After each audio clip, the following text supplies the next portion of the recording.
যুক্তরাষ্ট্র জুড়ে আবারও উত্তাল পরিস্থিতি তৈরি হয়েছে। সাবেক প্রেসিডেন্ট ডোনাল্ড ট্রাম্পের অভিবাসন নীতি ও আইস ইমিগ্রেশন অ্যান্ড কাস্টমস এনফোর্সমেন্ট বাহিনীর কঠোর অভিযানের বিরুদ্ধে দেশ জুড়ে শুরু হয়েছে ব্যাপক বিক্ষোভ। বিস্তারিত দেখুন প্রতিবেদনে। তীব্র শীতের ভিতরেও মিনিয়াপলিসের রাজপথে হঠাৎই জমে ওঠে গর্জন। কনকনে ঠান্ডা, কাঁপতে থাকা হাত আর চোখে জমে থাকা ক্ষোভ, সব মিলিয়ে শহরটা যেন নিঃশ্বাস আটকে ছিল দাঁড়িয়ে। একটি গুলির শব্দই যেন বদলে দেয় সবকিছু। যেখান থেকেই শুরু হয় আইস আউট স্লোগান, যা ধীরে ধীরে যুক্তরাষ্ট্রের রূপ নেয় প্রতিবাদের আগুনে। গেল মঙ্গলবার সকালে বিশপ হেনরি উইপল ফেডারেল বিল্ডিং এর সামনে জমায়েত হয় বিক্ষোভকারীরা। আয়োজিত এই আইস আউট কর্মসূচিতে অংশ নিয়ে যানবাহন আটকানো ও পুলিশের সঙ্গে সংঘর্ষের ঘটনায় অন্তত 8 জনকেই করা হয়েছে গ্রেপ্তার। তবে আয়োজনের উদ্দেশ্য একটাই, যুক্তরাষ্ট্রের অভিবাসন সংস্থা আইসের কার্যক্রমের প্রতিবাদ ও মিনেসোটা থেকে তাদের প্রত্যাহারের দাবি। হাতে প্ল্যাকার্ড, কণ্ঠে স্লোগান, কোথাও লেখা আইস আউট, কোথাও পুলিশ বিলুপ্ত করো।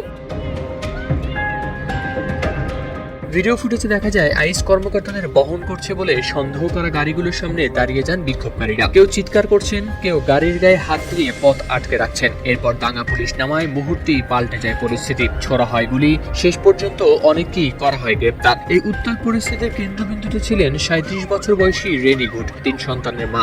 গেল 7 জানুয়ারি রাতে এক আইস কর্মকর্তার গুলিতে মৃত্যু হয় তার। সেই রাত থেকেই শহরের বাতাস হয়ে ওঠে ভারী। অনেকের চোখে রেনির মুখ, কানে তার পরিবারের কান্না, সেই ক্ষত এখনো টাটকা। তবে ফেডারেল কর্তৃপক্ষ বলছে রেনি গুড নাকি গাড়িকে অস্ত্র হিসেবে ব্যবহার করেছিলেন।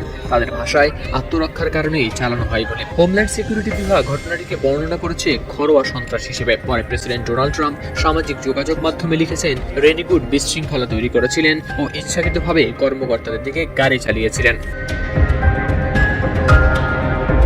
এই বক্তব্যে ক্ষুব্ধ হন মিনেসোটার গভর্নর টিম ওয়ালজ। তিনি জানান, মানুষ যেন প্রোপাগান্ডার ফাঁদে না পড়ে। তার দাবি, দ্রুত, পূর্ণাঙ্গ ও নিরপেক্ষ তদন্ত যাতে সত্যটা সামনে আসে। এখন FBI করছে এই মৃত্যুর তদন্ত। তবে রাজ্য সরকারের সঙ্গে তথ্য ভাগাভাগি বন্ধ থাকায় নতুন করে উঠেছে প্রশ্ন। এর মধ্যেই মিনেসোটা রাজ্য সরকার ও মিনিয়াপলিস ও সেন্ট পলের পৌর কর্তৃপক্ষ হোমল্যান্ড সিকিউরিটি বিভাগের বিরুদ্ধে করেছে মামলা। তারা সাময়িকভাবে স্থগিত চায় আইসের কার্যক্রম। মিনিয়াপলিসের রাজপথটাই শুধু একটি শহরের গল্প নয়। রেনি গুডের মৃত্যু আজ যুক্তরাষ্ট্র জুড়ে অভিবাসন নীতি, মানবাধিকার ও রাষ্ট্রীয় ক্ষমতা নিয়েই তুলেছে প্রশ্ন।